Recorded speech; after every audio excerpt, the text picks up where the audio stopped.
मसीह की।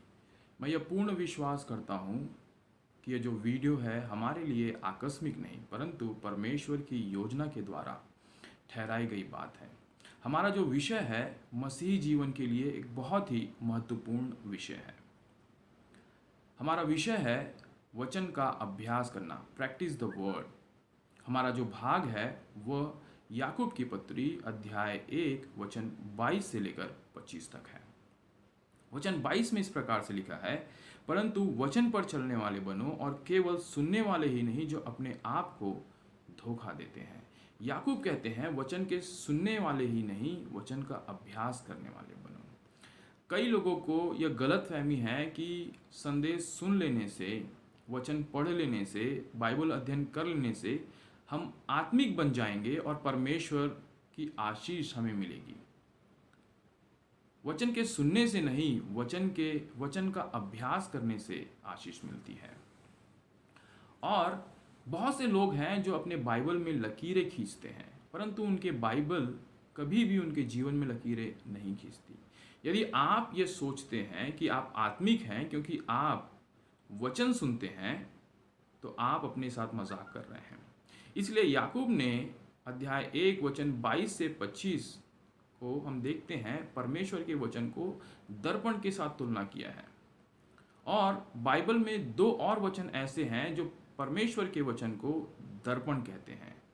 और यदि हम इन 3 वचनों को एक साथ रखें तो दर्पण के रूप में परमेश्वर के वचन की हम 3 सेवाओं को देख सकते हैं, जिसमें सबसे पहली सेवा जो है वह याकूब की पत्री अध्याय 1 वचन 23 से 25 में देखते हैं कि वचन हमें जांचता है।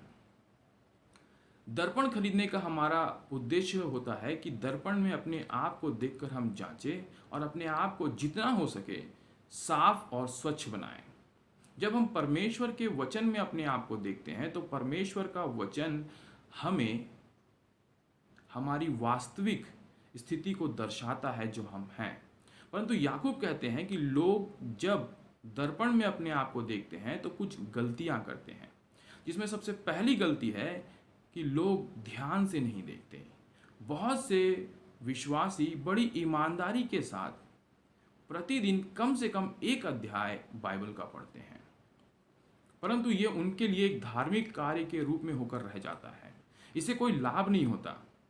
यदि वे एक दिन बाइबल ना पढ़े तो उनका हृदय उन्हें दोषी ठहराता है, इस बात के लिए नहीं कि वे किस लापरवाही से बाइबल पढ़ रहे हैं, परंतु इस रीति से बाइबल पढ़ने से जीवन की जो मुख्य आवश्यकता है बाइबल उन्हें नहीं बताएगी।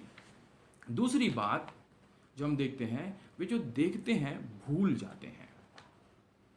बहुत साल पहले आपने एक एक्सीडेंट देखा था, वह एक्सीडेंट अभी तक आपको याद है। बचपन में जो घटना घटी थी वो घटना अभी तक आपको याद है, आप उसे नहीं भूले। परंतु सुबह का पढ़ा हुआ वचन शाम तक भूल जाते हैं। यदि ध्यान से हृदय के अंदर देखा जाए तो जो बात देखी गई है उसे भूलना असंभव है।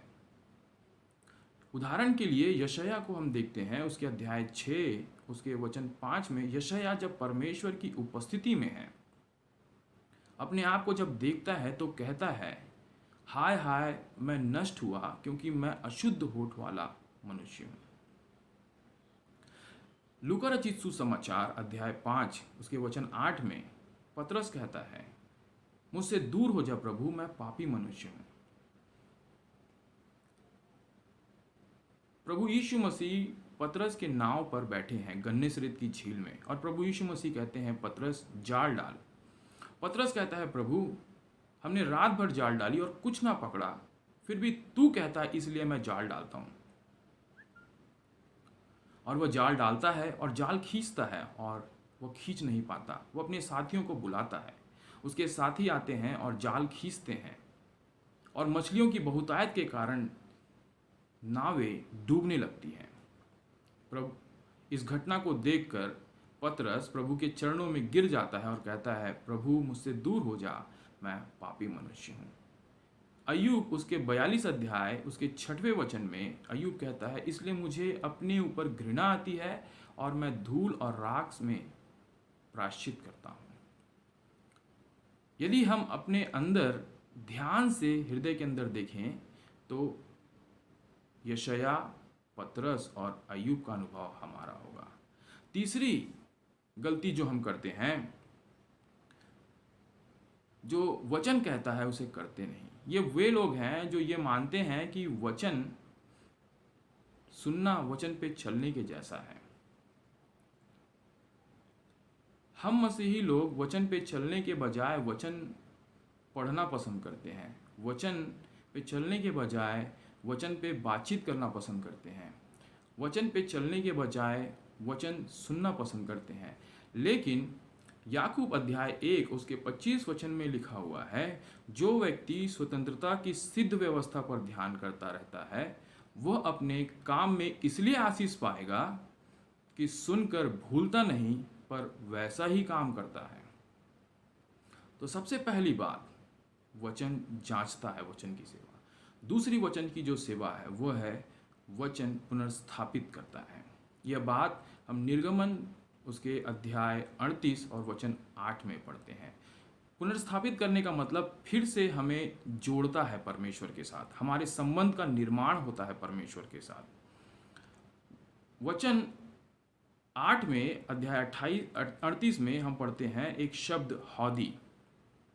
हौदी वह वस्तु है, वह पात्र है जो तंबू और वेदी के बीच में रखा जाता है। यह पीतल का बना हुआ पात्र होता है जो जल से भरा होता है।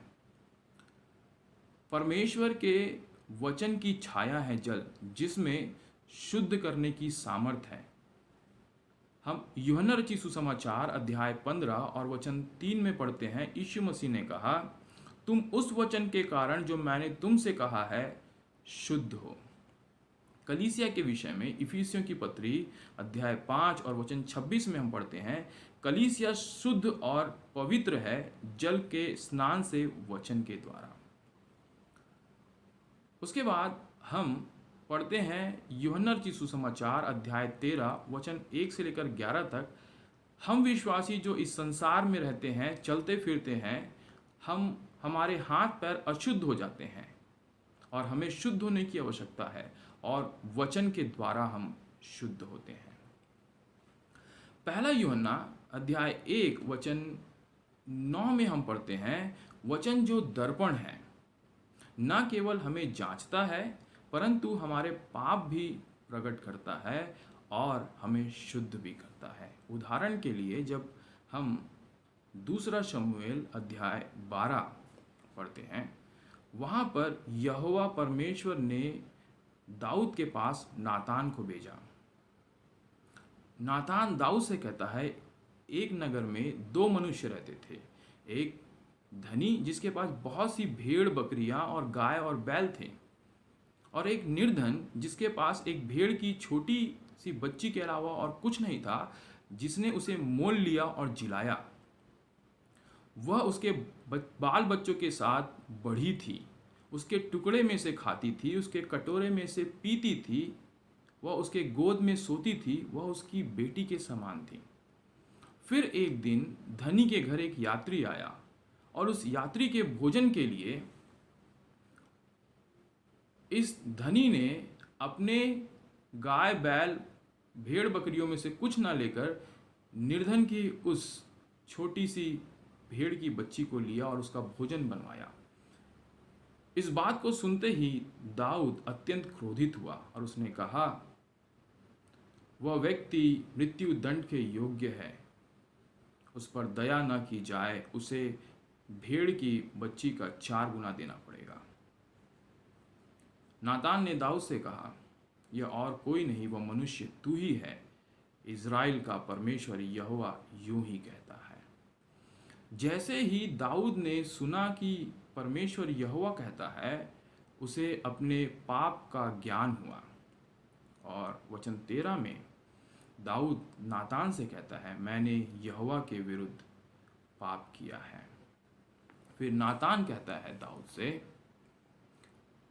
यहोवा ने तेरे पाप को दूर किया, तू ना मरेगा। उसके बाद दाऊद जाकर हौदी में अपने हाथ और पैर धोता है। परमेश्वर का वचन हमें पुनर्स्थापित करता है।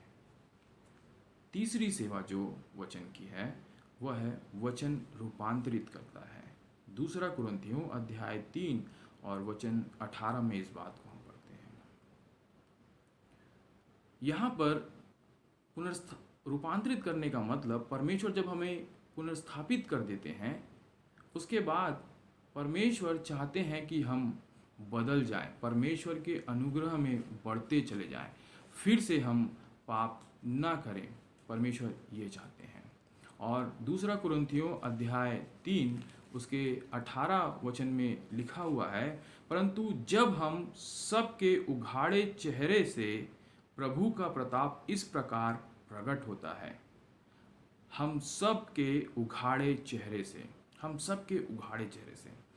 पुराने नियम में हम पढ़ते हैं निर्गमन की पुस्तक उसके अध्याय 34 वचन 29 से 35 में, जब मूसा सीने पर्वत से नीचे उतर कर आता है जहाँ वह परमेश्वर से मिला, उसके चेहरे से उसका चेहरा चमक रहा था और वह नहीं चाहता था कि यहूदी लोग उसके घटते हुए उस चमक को देखें, इसलिए उसने अपने चेहरे पर पर्दा डाल लिया।